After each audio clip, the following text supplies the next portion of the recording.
পাড়ার ছেলে জানা সত্ত্বেও ভালোবেসে ফেলল রেনু। মা বাবা কেউ চায় না একই পাড়ার ছেলেকে জামাই বলে মেনে নিতে।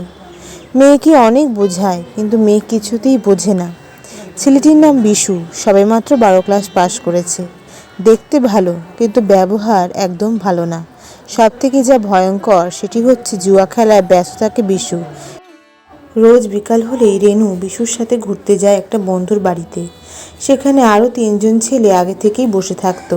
একদিন বিশু রেনুকে নিয়ে ওর বন্ধু অসীমের বাড়িতে যায় এবং সকলে মিলে প্ল্যান করে রেনুকে নিয়ে ওরা 3জন বন্ধু ব্যবসা করবে। কিন্তু রেনু কিছুই জানতো না। বিশুর প্রতি ভীষণ ভরসা তার। বিশু ওর বন্ধুদের প্ল্যান জানতো না। বিশুর বন্ধু অসীম একটা গাড়ি ঠিক করলো এবং রেনুকে নিয়ে সেই গাড়িতে করে একটু দূরে জমিদার বাড়িতে নিয়ে গিয়ে উঠল। রেনু বিশুকে জিজ্ঞাসা করলো, আমরা এখানে এসেছি কেন? ঘুরতে? এই জঙ্গলে?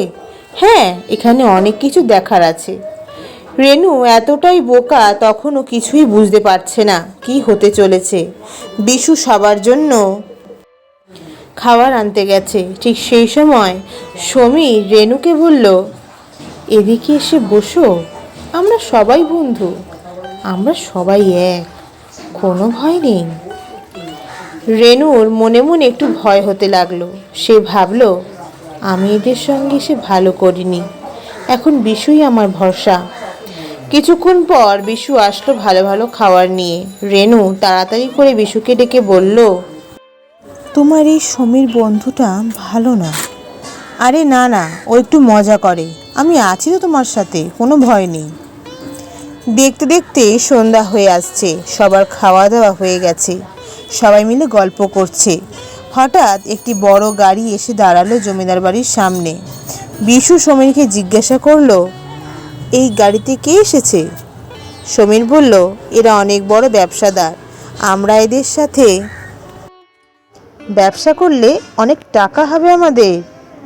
বিশু চুপ করে শুনল। তারপর হঠাৎ কিরকম বদলে গেল বিশু টাকার লোভে। রেনু বুঝতেই পারল না যে বিশুও বদলে গেল। কিছুক্ষণ পর গাড়ি থেকে একজন নামলো। বিশাল চেহারা, গা ভর্তি সোনার গয়না, পান চিবোতে চিবোতে এসে দাঁড়ালো। সমীর চোখ ইশারা করতেই বিশু তার ভালোবাসার সাথে রেনুকে বলল, এই ঘরটায় যাও, আমি আসছি। রেনু বিশুর কথা মতন ঘরে গেল, কিন্তু সেই ঘরে বিশু আর গেল না। তার বদলে ওই বয়স্ক পয়সাওয়ালা লোকটি গেল। হঠাৎ ভয়ঙ্কর চিৎকার, তারপর নিস্তব্ধ, যেন কোনো খাঁচার ছোট পাখির ডানা ছিঁড়ে ফেলে দিল। বাইরে থেকে দরজাটা আটকানো ছিল। সমীর সবশেষে দরজাটা খুলে দিল। লোকটি সমীরের হাতে একটি টাকার ব্যাগ দিয়ে চলে গেল। তখন সবাই ব্যস্ত, কে কত পাবে হিসাব করতে বসে গেল। কিন্তু রেনুর জীবন শেষের চরম হিসাব কে করবে?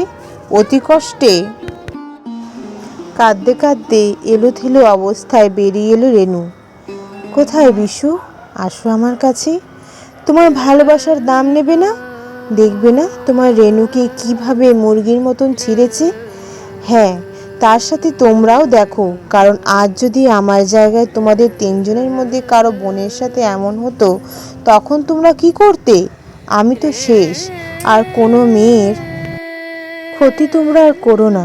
পরিশ্রম করে পয়সা রোজগার করো, মা বোনের কিংবা স্ত্রীর ইজ্জত বিক্রি করো না। রেনুর কষ্ট দেখে সকলে হাত জোর করে ক্ষমা চাইল রেনুর কাছে। অ্যাম্বুলেন্স ডেকে রেনুকে নিয়ে গেল ডাক্তারের কাছে এবং সব টাকা খরচ করলো রেনুকে সুস্থ করতে। অতি যত্নে রেনুকে ভালো করে আনলো রেনুর বাড়িতে। রেনুর বাড়ির লোক সব বুঝেও মেয়ের চিন্তা করে কিছুই বলল না।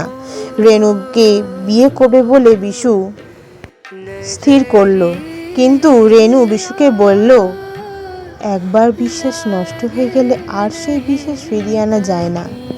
রেনুকে ভুলে যাও, সব অন্যায়ের ক্ষমা হয় না। তুমি আমার বিশ্বাসের সাথে খেলেছ, ভুল করেও আমার সামনে আর এসো না। বন্ধু সবাই, অর্থ সত্যিই সবার প্রয়োজন, তাই বলে আত্মসম্মান ইজ্জত বিক্রি করে না। উপার্জনের অনেক পথ আছে। ধন্যবাদ। গল্প রচনা শ্রীমতী নন্দিতা দাস, কণ্ঠ রিজা দাস। জয় তারা, জয় বাম।